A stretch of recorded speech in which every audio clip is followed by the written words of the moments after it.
నెల్లూరు జిల్లాలో mining mafia రెచ్చిపోతుంది. జిల్లాలోని పురాతన సంస్కృతికి నిలమైన సిద్ధేశ్వర స్వామి కొండ ఇప్పుడు మైనింగ్ మాఫియా కొరల్లో చిక్కుకుంది.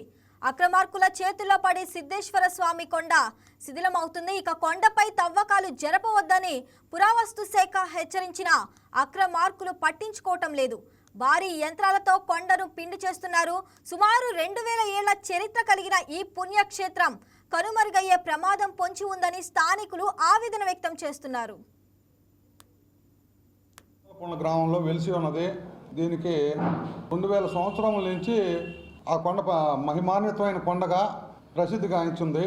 ఇక్కడ మన రాష్ట్రం నుంచి కాకుండా తెలంగాణ, కర్ణాటక, తమిళనాడు నుంచి కూడా కార్తీక మాసంలో కొన్ని లక్షల మంది భక్తులు వచ్చి దర్శించుకుంటారు, వాళ్ళు మొక్కులు తీర్చుకుంటుంటారు. ఆ కొండకి గిరి ప్రదక్షిణ కూడా ఉంది.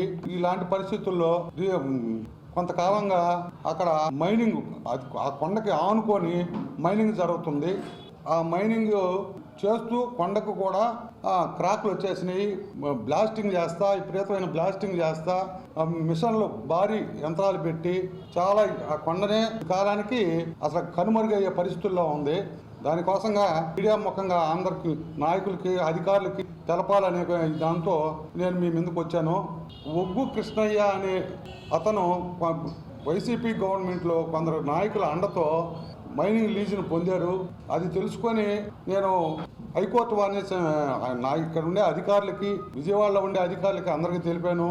ఎవరూ స్పందించకపోతే హైకోర్టుకు కూడా పోయాను. నేను హైకోర్టు ఆర్డర్లు వచ్చినాయి దాన్ని ఆపుదల చేయమని.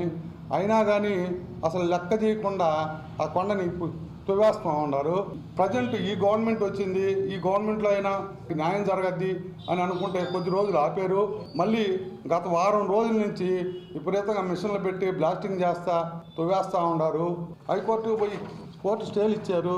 200 మీటర్లు వదిలేసి చేసుకోమన్నారు. 200 మీటర్లు కాదు కదా, 2 మీటర్లు కూడా వదలలేదు. ఆ కొండనంతా ఇప్పటికే చాలా ధ్వంసం అయిపోయింది. కొద్ది కాలం పోతే 1 సంవత్సరం 6 నెలలు పోతలకే కొండ కూడా కనపడదు. దీని మీద పురావస్తు శాఖలు కూడా పరిశీలించారు.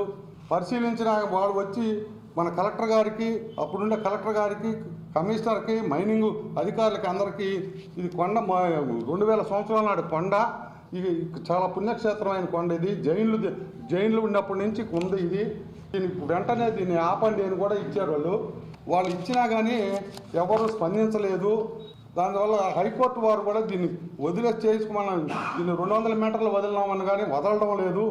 ఈ విధంగా ఇప్పుడు కూడా ధ్వంసం చేస్తూ ఉన్నారు. ఈరోజు కూడా మైనింగ్ జరుగుతూ ఉంది.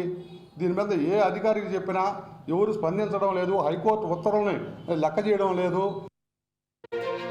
Please subscribe to YK TV Network. Please subscribe to YK TV. Please watch YK News. Don't forget to subscribe YK News channel.